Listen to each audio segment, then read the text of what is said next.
За сайн байцгаана уу та бүхэндээ өнөөдөр би энэ тефлон химийн бодисны талаар за ер нь гадны энэ хэвлэл мэдээллийн сайтууд болон бусад одоо эрдэмтдийн судалгаа ер нь юу гэж ярьцгааж байна гэдгийг бас хүргэе гэж бодож байна. За ингийн тулд би бас та бүхэндээ энэ YouTube дээр доогоос 11 сарын өмнө гарсан энэ тефлоны талаар маш том хэмжээний ютуберч мэдээлэл хийсэн байгаа. Энийг бас задлаад реакшн хийх байдлаар та бүхэнд ойлгуулъя гэж бодож байна. За энэхүү шоуныг маань үзэлт нь 5.3 сая үзэлттэй байна. За ингээ бүгдээрээ видеогоо үзээд тайлбараар авчия. Бидний өнөө оройн гол сэдэв бол химийн бодисууд. Яагав хөршийнхөн гаражны торхонд спагетти, дарс, хүний гартаа холиод хийж болохгүй зүйлс. Тодруулбал бид PFAS буюу полифлор алкалины хүчилтэй бодисуудын талаар ярих болно. За энэ PFAS гэдэг байгаа зүйл нь өөрөө тефлон гэдэг бодисны үндсэн химийн нэршлүүд нь болоо явчихж байгаа шүү. Тэгэхээр манайхан одоо юу гэдгийг PFAS гэдэг зүйл маань өөрөө тефлон гэдэг бас үгтэй яг салшгүй холбоотой юм байгаа шүү. Тэгэхээр эдгээр бодисууд нь олон нэршилтэй ба Gore-Tex, тефлон гэх нэртэй брэндүүдийн бүтээгдэхүүнүүдэд ашиглагддаг. Гол шинж нь гэвэл энэ нь өөртөө юу ч наалдуулдаггүй юм. Орчин үед бид наалддаггүй бүрхүүлтэй тоогоог илүүд үзэх болсон шүү дээ. Криси. За халахаа. Хясааг наалддаггүй тогоон чарвал яаж наалдах юм бэ? Юуны төлөө наалддаггүй гэсэн тодтголтой юм бэ? Техаст яаж наалддаггүй гэж хэлдгийг мэдэхгүй ч новшгиж. За энэ Гордон Амси гэдэг хүн маань ютуберд ер нь бол энэ хоол тогооч чиглэлээр бол хэдэн 10 сая дагагчтай юм ундаг нэг усны одоо тогооч гэж хэлж болно. За энэ хүний хувьд бол бас яг энэ тефлоны талаар юу гэдэг хүмүүст энэ зүгээрээ наалддаггүй зүйл чинь хамгийн сайн шүү гэдгийг хүртэл ярьжсэн байгаа. Тэгэхээр одоо яг тэр үед бол мэдээж яриг бол олон танилуудыг худалдаж авч ирсэн нэг жишээ бол энэ байгаа. Гордон Рамсиг шогломоор байгаач Техасынхныг англи хэл мэддгүйгээр нь дооглож одоогийн нэр хүндээ олсон хүний хувьд хэлэхэд хэрээнийхээ харыг гайхдаггүй юм. Наалддаггүй тогооны талаар би хашгирдаг. Чи хашгирдаг, тэр хашгирдаг, бид бүгд хашгирдаг. Гэвч энэнд хоёр том асуудал бий. Нэгдүгээрт энэ бодис нь хүний биед нэн хортой. Энэ хоёр бодис гэхэд холестерины ихсэлт, нарийн бүдүүн гидсний өрөвсөл, жирэмсэн эхчүүдэд даралт ихсэлт, бүх төрлийн бамбайн өвчнүүд, төмсгний хавдар, бөөрийн хавдар, вакцины нөлөө үзүүлэхгүй байх гэсэн тоолшгүй олон үр дагавартай. За тэгэхээр энэ тефлоны энэ дээр жишээлбэл та бүхэн зөвхөн энэ ард нь байдаг PPO болон одоо энэ C8 гэдэг бодисууд маань цусан дах өөх тосыг игсэн гэсэн үг. Энэ ихээр даралт ихсэг, судасны бүх төрлийн өвчин гүйцэх боломжтой харагдаж байна. За энэ бүдүүн гидсний шархлагаас сүүлбэд бүдүүн гидсний хавдрын бас үндсэн урьдл нь болчиход байгаа. За энэ жирэмсний даралт ихсэлтүүд, жирэмсний хордлогууд бас энэтэй холбоотой гэж үзэж байна. Мөн бамбаа улчраа өвчлөл, за энэ бөөрийн дээд улчрахай, мөн төмсгний хавдар маш их тохиолдож байгаа. Яг энэ тефлоноос болж үүсэж байна. Мөн дээрэс нь энэ хамгийн сонирхолтой байгаа зүйл нь энэ decreased response буюу тий одоо энэ вакцины талаар. Ялангуяа одоо янз бүрийн вакцин хийлгсэн ч тэр вакцинд ерөөсөө нөлөөлөл байхгүй. Яг тэр нөгөө нэг тефлон ч гэдэг юм уу энэ бодисны хордлогонд илүү их орсон биедний их байгаа бол тухайн хүүхдүүд ч юм уу бусад хүмүүс вакцин тариулаад ч гэсэн нөгөө вакцин өөрийнхөө үр дүнг өгч чаддаггүй гэдэг ийм аюултай зүйл кейс гарч ирээд байгаа. Тэгэхээр энэ бас тефлоны бас нэг сүүлийн үед гарч ирж байгаа мэдээллийн нэг нь. Хоёрт гэвэл PFAS-ыг эрдэмтэд мөнхийн химийн бодис гэлцдэг. Судалгаагаар энэ бодис нь мянган жил задардгүйг баталсан бөгөөд хорт нөлөө, задралын хугацааг нь бодвол ямар муу болох нь ойлгомжтой. Нэгэн химийн инженер засгийн газарт хэрхэн тайлбарлах гэж оролцсныг төлөвлөвл. Энэ зүйл устдаггүй. Энэхүү бүтээсэн хороо бид үр хүүхдүүдтэй өвлүүлэх болно шүү дээ. Тоглоомчгүй. Намайг чандарлаад шинжвэл би зүгээр л хорт химийн бодис байна. Эвэрхийд минь байх тефлон бодис маш аюултай хийг ялгаруулаад зогсохгүй чөтгөрийн шээс гэж хэлэгддэг гидрофлор болж задарна. Энэ мангасыг зөвхөн хянаж болох уу гэхээс дийлж болохгүй. За тэгэхээр энэ одоо яг жишээлбэл яг бодит шүүх хурал дээр болж байгаа процесс л доо нөгөө тефлонтой тефлоныг үйлдвэрлэгч компанитай шүүгч нар ингэж явж явах үедээ энэ бодит шүүх хурал дээр ингэж хэлсэн байдаг. Жишээлбэл энэ бодис маань хүний биед одоо үхсний дараа ч яснаас хүртэл янз бүрийн байдлаас олддог гэж үзэж байгаа. Тэгэхээр энэ бол мөнхийн хор гэдэг энэ ангилалд яагаад оруулсан гэхээр яг ингэж л одоо оруулсан учраас өнөөдөр дэлхийн нийтээр энэ PFAS болон за энэ тефлоныг мөнхийн хор гэдгээр нь л илүүтэй төлхөө яриад яваад байгаа шүү. Тийм ээ. Сайхан сонсогдохгүй байгаа лавтай. Тоглоомчгүй энэ залуугийн түмэн зөв. Танд мэдэгдэлгүйгээр дэлхийн чөтгөрийн шээс нь думбаж байна. Танчаагүй байдлаар нь биш шүү. Өнөө өрөө бид энэ бодисууд ямар хөнөөлтөй болох үйлдвэрлэгч компаниуд нь энийг мэддэг хэсэг яаж багасгах талаар хэлэлцэн. Хамгийн эрэлттэй PFOA бодисоос эхлэе. Үүнийг мөн C8 гэж нэрлэдэг. За энэ C8 гэдэг бодис гэж одоо яригадаад байгаа 8 төрлийн нүүрс төрөгч орсон гэдэг байгаа. Энэ нь юу гэхээр зэрэг одоо яагаад ингэж наалдахгүй болоод байгааг гол технологи нь энэ дээр байдаг. Жишээлбэл жирийн одоо ган тогоон дээр ч юм уу ингээ хоол хийхээр тодорхой хэмжээний наалддаг. За ган ч вэ, ширэмч вэ, бусад зүйл дээр наалддаг. Гэтэл яг энэ наалдуулахгүй технологи буюу тефлоноор бүрчгээр тэр маань өөрөө ус тос янз бүрийн юмыг ойлгодог учраас ерөөсөө наалдуулдаггүй, төлдөггүй. Тэгэхээр энэний гол үйлдэл нь ерөөсөө C8 өөрөө ямар ч химийн бодисыг өөртөө нэвтрүүлдэггүй ийм нягт бодис гэсэн үг шүү. Яг гол санаа нь бол энэ C8 дээр бол яваад байгаа юм. Үүнд 8 нүүрс төрөгчийн молекул орсон. Харин Трем компани 1951 онд C8-ыг химийн компани DuPont-д борлуулж эхэлсэн. DuPont харин энүүгээр тефлоныг үйлдвэрлэжээ. Би өдөржин тогоо шангаа зүлгэж зарцлагддаг байсан. Гэвч тефлон намайг аварсан. Хоол тефлонд наалддаггүй. Хардаа. Одоо бүр нөгөө наалддаг байсан ямиг нь болиулчихаар нөгөө зарцлагддаг байсан юм байна бид нар. Тийм болохоор одоо энэ ажлыг маань маш их хөнгөвчлөө гэдэг. Тэгээд дэлхийн нийтээр ялангуяа Америкчууд тэр чигээр нөгөө авгаанар маань эзэгцэнэр маань энэ наалдуулдаггүй өндөг шарагч наалдуулдаггүй гэдэг тэр зүйлийг бүх зүйлийг аваад галтгоонд хэрэглэж эхэлсэн. Гэхдээ тэр үед бол мэдээж наалддаг байсан, төлөгддөг байсан тогоонуудыг нь тийм биш болгочихоор маш их таатай байсан учраас хэдэн 10 сая хэрэглэгчтэй болсон байдаг. Харамсалтай нь энэ сурталчилгаа цацагдж байхад ч DuPont 3M2 энийг задардгүйг, байгальд шингэдгүйг, туулааныхоо харахны илгийг томруулдгийг мэддэг байсан. Энэ тогоо шангамдаа зарцлагдаж байсан гэх охин тефлоноор аврагдахаас ч өмнө аль хэдийн мэдж байсан гэсэн үг. Тэгэхээр анханасаа тэд нар мэддэг байсан байгаа байхгүй. Жишээлбэл энэ тефлон бол ямар нэгэн хоргүй гэдгийг нь хүмүүст хэлдэг хэрнээ хортой гэдгийг нь мэддэг байсан гэдэг хамгийн том асуудал байгаад байгаа юм. Үүний дараач сөрөг талууд нь судалгаагаар илт болсон шүү дээ. 1983 онд 3M PFAS гүлчхийнүүдийг төрөлхийн согогтой болгож байгааг анзаарчээ. Тэд DuPont хэлтэл DuPont ажилчдынхаа хүүхдүүдээс шинжилгээ авсан байна. Гэтэл 7 төрөлтийн 2 нь харааны бэрхшээлтэй. Тэгсэн ч DuPont энийг олон нийтэд зарлсангүй. За энэ бол маш чухал поинт байгаа. Яг тэгэхээр яг DuPont-од ер нь эмэгтэй хүнийг ажилд авдаггүй юм байна лээ. Ялангуяа тефлоны үйлдвэрт. Ягаад тэгэхээр маш олон төрлийн гажигшилтэй хүүхдүүд төрж эхэлсэн. Тэр үед бол яг зөвхөн 7 эмэгтэй л ажилдаг байсан. Тэрнээс хэдэн 100 ажилтангуудаас 7 хол эмэгтэй байсан байгаа шүү дээ. Тэгэхээр 7 эмэгтэйгийн төрсөн 2 хүүхэд нь харааны бэрхшээл гажигтай төрсөн байна. За тэгвэл одоо яг тэр гажигтай төрсөн гэдэг хүүхдийн бодит бичлэгэнд энэ BBC дээр гарсан мэдээлэлээр илүү тодорхой болдог. Жишээлбэл энэ одоо яг дипломд ажиллаж байсан одоо яг ээж байгаа байхгүй юу? За энэ ээж маань болохоор зэрэг төрөх үедээ гаргасан хүүхэд нь ийм төрөлхийн юм гаж уучлалтай болсон. Энэ BBC-гээс гараад ерөнхийдөө бол маш их хэмжээний хүмүүст бол харуулж ирсэн байдаг. Тэгэхээр энэ хүүхэд бол зөвхөн ганцхан нүдний процесстэй биш, хамар, за уруул гэдэг ер нь нүүрний төрөл бүрийн гаж 17 удаагийн мэс засал хийлгчээд арай гайгүй болсон энэ юм шүү. Одоо юу гэдэг дүрслэл нь энд харагдаж байгаа шүү.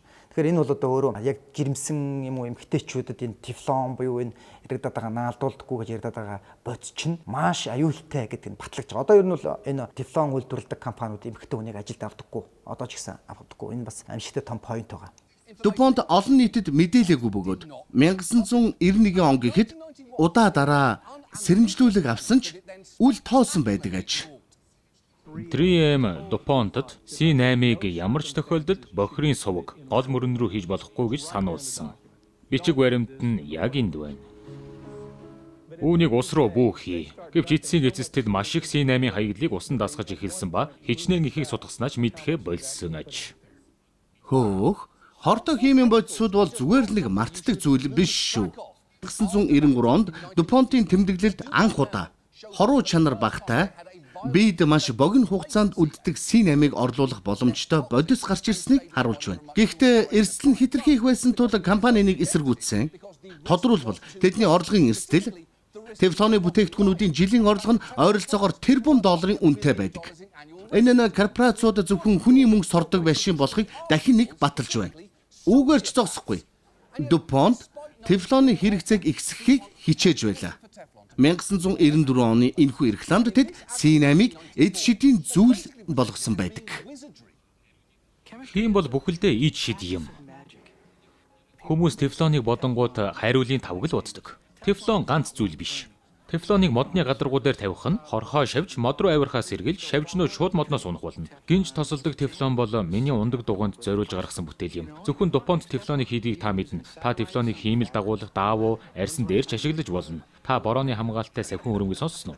Төсөөллийн хүрээгээ тэлж энэхүү шин бүтээлийг чөлөөтэй ашигла. За энэ дэр нэг юм ойлгох хэрэгтэй. За бид нар одоо зөвхөн тогоон дээр энэ тефлон байдаг гэж ойлгоод байдаг. Гэтэл энэ тогооноос гадна бидний одоо энэ за борооны цов, шүхэр, за мөн яг энэ нөгөө ус өөрөөсөө ойлгодог гэсэн гутлын тос. Одоо бол ерөнхийдөө бол бид нар тефлон гэдэг ойлголтыг бол одоо тогоон дээрээс хүмүүст мэдэж ингэж эхэлсэн бол хөлүүдийн уруулын будагт маш их орж ирж байгаа. Жишээлбэл уруулын будаг ингээд яачаад арилдахгүй уруулын будаг гэж та бүхэн сонсч байсан баг. Тэрний юу вэ? Одоо тэр уруулын будаг чинь ус хүрээд л ингээд арилчаад байдаг гэсэн шүү дээ. Амнаас шүүс гарч ирээд арилгачдаг гэсэн. Тэнгүүд тефлоныг уруулын будаг шингээж ихсэн гоо сайхан хэрэгслүүд. Тэнгүүд нөгөө уруулын будагт чинь ус хүрсэн ч уруулын будаг нь арилгахгүй. Харин та эсрэгээр иддэг. Ер нь бол тефлоныг бол одоо бид нэр маш олон зүйлээр авч байгаа гэсэн үг шүү. Энэ санаа бол энэ дээр явагдаж байгаа. Тархалт судлаачид DuPont үйлдвэрийн ойролцоо амьдардаг хүмүүсийн өвчний түүхийг судалж үзэхэд оршин суугчид C8-аар бохирдсон ундны ус их хэмжээгээр хэрэгэлдэг болохыг олж мэдсэн. Тэд бөөр төмсгний хор тавдраар өвчлөх нь хамаагүй өндөр байсан бөгөөд DuPont-ын шинжилгээний лабораторид ажиллаж байсан нэгэн ир нарийн бүдүүн гидсний өрөвс шулуун гидсний хор тавдартай гэж онцлогдсон. Тэгвэл үйлдвэр дотор нь ажиллаж байсан хүмүүс яасан гэж Бодлоо. Бид нэг ээлжинд гарахаараа 12 цагаар гардаг. 12 цагийн ээлжинд гарч өдөр шөнөгүй хорт бодисыг халааж амьсгалдаг байсан. Кен 1974-өөс 2001 оны хооронд DuPont-ын үйлдвэрийн C8 туршилтын 4 хүний бүрэлдэхүүнтэй багт ажилладаг байжээ. Тэр багаас цорын ганц амьд үлдсэн нь. Миний гэр бүл шиг хайрладаг хүмүүс нас барсан. Хараач, энэ үнэхээр аимшигтай боловч 1970 онд DuPont болон 3M нар цусан дэх PFAS-ын төвшин шалгахын тулд ажилчдаасаа шинжилгээ авч эхэлсэн бөгөөд 3M нь суур үзүүлэлттэй байхын тулд цэвэр цустай хяналтын бүлэг ирсэн. Гэвч нэгэн байгаль орчны судлаачийн хэлснээр 3M корпорац нь баламгдуулан мэдээ сонсчээ. Цэвэр цус хаач байхгүй гэж. Тэд хүүхдүүдэд, насанд хүрэгчдэд Аз руу явж дэлхийн өнцөг булан бүрт очиж хаа сайгүй хүмүүсийн цусыг шинжилсэн ч бүгдээс нь химийн бодис олсон. Эцэст нь тэд цэвэр цус олсон. Солонгосын дайны эхэн үед айрамд элсэгчдээс авч архивд хадгалсан цус байсан нь тогтоогджээ. Тийм ээ, нэр шүү. Халдвар хамгааллын судалгаагаар C8 нь одооны Америкчуудын 99.7% цуснд байдаг болохыг тогтоосон байна. Вин дизель бид хоёрт нийтлэг зүйл бий гэсэн үг. DuPont C8-ыг хайж байсан хотын оршин суугчдтай шүүх хурал хийж удалгүй химийн бодисыг хэрэглэхэ болохоор тохиролцсон.